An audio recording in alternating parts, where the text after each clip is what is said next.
my mama gave me ethics, morals, and civility, showed me how to be hardworking. That's why I've always had some type of job in some type of capacity since I was 15 years old. But then from my father's side, I knew that that wouldn't be enough. So I always dibbled and dabbled, you know what I'm saying? And that's kind of my foundation as far as me and my life growing up in Kansas City. I'm holding court, you standing trial. Why ain't I see you around back when I was down? For me, I was exposed to two different extreme dynamics within my household between my father's side of the family and my mother's side. That's why I always tell people to understand the person that sit before you. You got to understand the two halves to make the whole. So my father's side, you know, my dad was a drug kingpin. You feel me? Charlie Hustle. So, you know, growing up, I was exposed to a lot. It changed my perception of reality as well as it just kind of like made me grow up a little faster. You know what I'm saying? Seeing my dad with 18 wheelers full of pounds of weed, cooking up work, niggas bringing in bloody chops and niggas, you know, left and right. But I always tell people too, like, God doesn't always place people in your life to be a positive example. Sometimes he shows you what not to do. But being a young boy, you know, I'm gonna look up to the male role models in my life. But from my father's side of my family, I get my charisma, my ambition, my hustle, my drive. On the flip side of that, I watched my mama work 3 jobs to take care of me and my little brother. You know what I'm saying? My mom wouldn't even have enough time to sometimes change clothes in between her jobs. She plopped down on the couch, get up 30 minutes, and she gone. You feel me? And my mom used to come home and she would take my hands and rub them on top of her hands and let me feel the calluses on her hands. You feel me? And she would say, "These are the hands of a working woman." You feel me? Be like me, don't be like your dad. But you know, always was in between the two. My mama gave me ethics, morals, and civility, showed me how to be hardworking. That's why I've always had some type of job in some type of capacity since I was 15 years old. But then from my father's side, I knew that that wouldn't be enough. So I always dibbled and dabbled. You know what I'm saying? And that's kind of my foundation as far as me and my life growing up in Kansas City. I'm curious, what came of your dad with him and his Yes, still man. living or Yeah, free? man. Yeah, he free now, man. My dad been in and out of jail my whole life. I done seen him from trash bags full of money, 2.5 million, so much money he didn't know how to spend it, to the drop off. I done seen, you know, him buying cars for folks, and when he was in there, you know, I'm the one sending him to Western Union. But he good. He out now. He in good spirits, but you know, that fall be heavy, bro. And then it's hard trying to get back reacclimated into society and struggling with the idea of who you want to be versus who you was versus who you are. That shit is real. You feel me?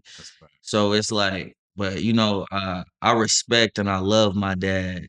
It's just I feel like as I grew into a man, I really had to accept other positive examples of what to really be like or try to emulate or learn from to break the generational curses within like my family and really just learning what a man is, bro. And I feel like no excuse, a man is gonna do what's best for his family. And a lot of times that's being there. Because nigga, we can ball out. You could be up today, down tomorrow, but time is irreplaceable, it's irrefutable, and it's an investment that once you spend it, you can get a return on it, but you never get that time back. You feel me? So it's like me having 3 girls, I know that more importantly, yeah, like, yeah, my dad a rapper, he cool, he entrepreneur. They just want me there. Yeah. To play on the VR with them, to play Roblox and you know, the things that it's quality times to them. I feel like sometimes we put a lot of pressure on ourselves as parents to show up and do this and not knowing they looking at us like we already bigger than life just by being there. So yeah, but he's still out here around. From where you sit right now, if you looking back at you as a kid, would you say you had a regular childhood? Fuck no. What was why would you say it was different?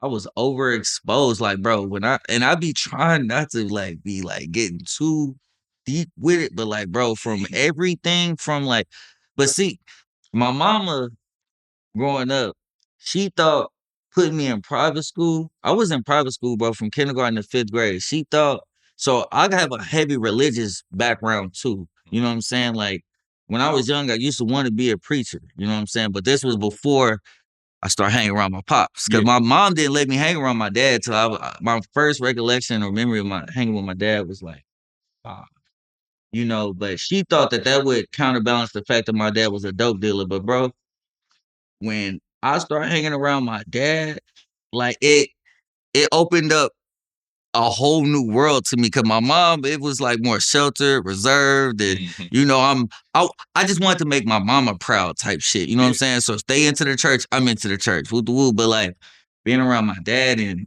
you know, shit, bro, niggas is literally cooking dope, seeing motherfuckers being kidnapped.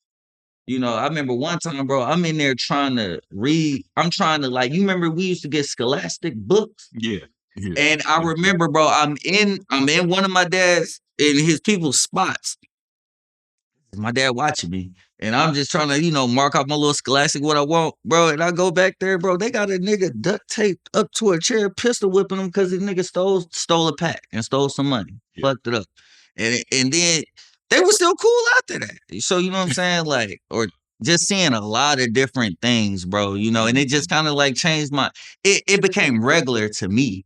Yeah. So even then, I went through different like phases of culture shock. So like even like when I came out of private school and went to public school, that just enhanced everything because my dad was also, for me, he was big on do as I say, not as I do. So all my older cousins and little cousins, they could smoke weed and sell with whoop. Nigga, you my son, you bet not. You know what I'm talking about? So most of the stuff that I really got into is when I got into middle school and I found out it was other niggas like me. Because in private school, I was smart and I really liked the benefit of the education that I got because the shit that I learned there was nothing like what they was, you know what I'm saying? Public school was a breeze for me because I was already doing calculus and all this other shit.